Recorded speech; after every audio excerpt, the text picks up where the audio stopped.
Well, howdy there, internet people. It's Bo again. No, I'm just kidding. It's not Bo. It's Aaron from the show Re-Education. And today I'm on location again in the middle of nowhere.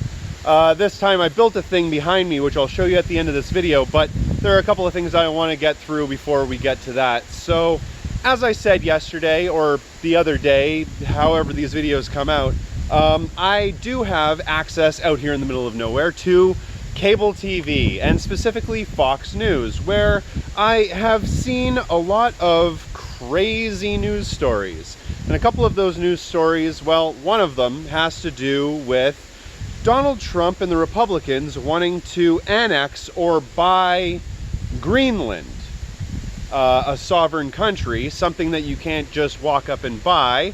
Of course, the people of Greenland think that this is an insane idea and that it shouldn't or couldn't ever happen, but I know that it is a dead meme. This sounds kind of similar to something that we've heard about in the past. Now, a lot of people out there might have heard about something that was done in the 1940s by the enemies, the Germans. You can't say the actual word because you'll get banned off of YouTube, but it was called Lebensraum. Now, I believe I'm pronouncing that a little bit wrong. To anybody that is out there that speaks German, you can pronounce it a little bit better than me. Leave it in the comment section below. Lebensraum basically means living space. It is an idea that the enemy had, where basically they wanted to take more territory for their ethnicity-based state. To put that as delicately as I possibly can. So this is kind of a terrifying, weird idea, and it happens to be falling just at the heels of everybody talking about an economic recession. Now, is this just another way for the Trump administration to basically direct attention away from something that is real, that's actually happening? Are they trying to make the people pay attention to this whole idea of annexing Greenland rather than actually paying attention to the real issue, which is the impending economic crisis? Who knows? I'm not here to say whether they are or whether they aren't, but I definitely can say that the timing is interesting, to say the least. Second of all, is the whole situation going on with the poem of the new Colossus at the bottom of the Statue of Liberty. Now, if some of you out there don't know, the poem at the bottom of the Statue of Liberty is basically it portrays the idea that the United States is welcoming to immigrants. Basically, it says something along the lines of, give us your tired, your poor, your humble masses, yearning to breathe free, we lift our lamp beside the golden door. And this idea was basically that immigrants from all around, the tired, the poor, the huddled masses yearning to breathe free, could finally come to this land of America and breathe free and become citizens, and the whole idea of the American dream can begin from there. A land of immigrants, as they say. And this poem is being changed, from what I understand, to basically say exactly the opposite. It is excluding immigrants and apparently minority groups from being those of whom can be welcomed into this country of immigrants who are yearning to breathe free. I guess only a certain amount of them are allowed to breathe free, if at all. I believe that's how the poem goes, breathe free.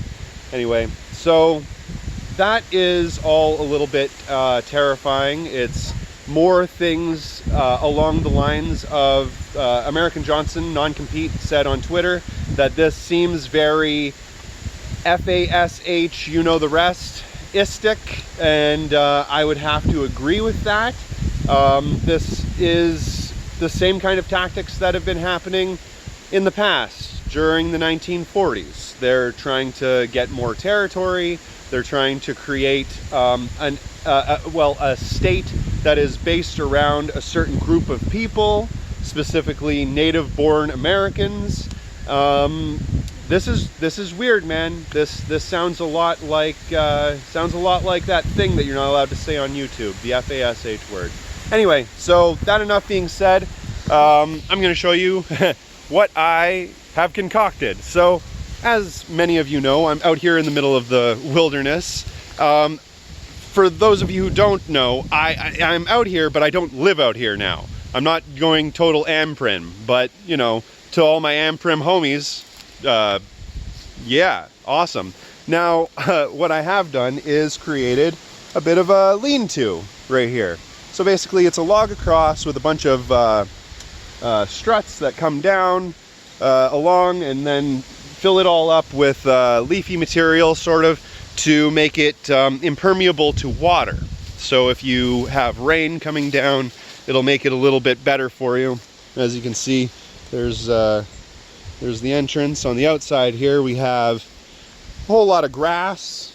Now, that is basically, so same idea. When the rain comes falling down, it'll just hit the grass, roll down. This is a big lean-to. It's meant to accommodate a few people. I have a few people out here with me, along with a great big dog, because this is bear country. As I was saying yesterday, I am out here picking berries and foraging for different things. Dandelions, bear berries, stuff like that. Really cool, but because there's such an abundance of just pickable fruit items all over the place. Are berries a fruit? I don't know if they're a fruit, but since there's such an amount of pickable items all over the place, there's a lot of bears. So we have a great big dog along with us to make sure that we protect ourselves against bears. Maybe a few other things too, you never know. But yeah, that's basically what I've been up to. I don't live out in the middle of nowhere. Well, I do live in the middle of nowhere, but I don't live in the middle of a forest. But I am staying here somewhat, camping. So that's kind of fun. If anybody else is out there that's able to do that kind of thing, I think that it's definitely a good idea.